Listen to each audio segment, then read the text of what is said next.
The incident at Fort Drum, New York. This story is about something unexplained that happened to me 9 years ago when I was a PFC in a sniper section at Fort Drum, upstate New York. We were training for the upcoming Expert Infantry badge and frequently practiced land navigation in Training Area 1. This area is thick and swampy, with many old colonial graveyards and settlements marked off limits. One night, around midnight, I had just punched the hole on my scorecard at a grid point when I heard a strange noise ahead. I froze, hit the area with my red lens flashlight, and saw a strange fog developing. The fog had an odor, almost synthetic. I took a few cautious steps forward and heard tones and beeps faintly from the area in front of me. Suddenly, there was a blinding flash of light, and then darkness. When I came to, I was walking on a gravel road, feeling groggy and disoriented. My phone was dead, and I had no idea how I got there. I made my way back to the rally point and discovered that only 15 minutes had passed since I blacked out. My head was throbbing, and my surgical site from a recent groin surgery was burning. When I checked, I found that my pubic hair was completely gone, baby smooth, with no razor marks or stubble. The skin was numb with a burning sensation beneath. I didn't tell anyone about this for years. I think I stumbled upon something that wasn't supposed to be found, something with a cloaking device. I believe I was taken, inspected, and returned, possibly due to my surgery. I have no solid answers, only theories. Before we continue the story, please like this video and subscribe to the channel.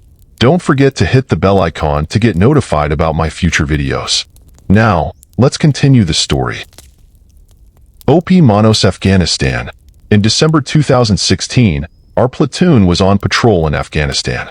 After hours of waiting for a wrecker truck to bail out our lead vehicle, we finally arrived at Observation Post Manos on the Helmand River, at the southern border of where American troops could pass. We had been in contact with a supposed Taliban unit earlier in the evening, but things had quieted down as night fell. As an infantry platoon, we had night vision and thermal capabilities. We set up security and waited for the word to head back to Camp Dwyer. While lying on my back, looking up at the sky, a squad leader suddenly shouted that something was flying above us. Everyone quickly looked up, and the squad leader flashed the flying object twice with his infrared strobe on his night vision lens. The object responded by flashing infrared beams of light down on every soldier on the observation post. The beams were only visible through our night vision and were incredibly bright. This was unlike any drone I had ever seen. It moved rapidly and had the capability to flash beams from one fighting position to another, almost as if it was counting us. When the beam hit me, I remember screaming, "What the is going on?" It was the most terrifying experience of my life. An Apache helicopter pilot also saw the object and tried to get closer, but the object shut off all its lights and zipped away over the Helmand River. Back at Camp Dwyer, we debriefed our S2, and the information went up the chain of command. It was confirmed that no friendly drone was active in the area, and there was no official explanation for what we saw. Afghan UFOs, Kandahar. Hey Sergeant, look, what the hell? During my deployment, I saw lights flying around much faster than anything humans could make.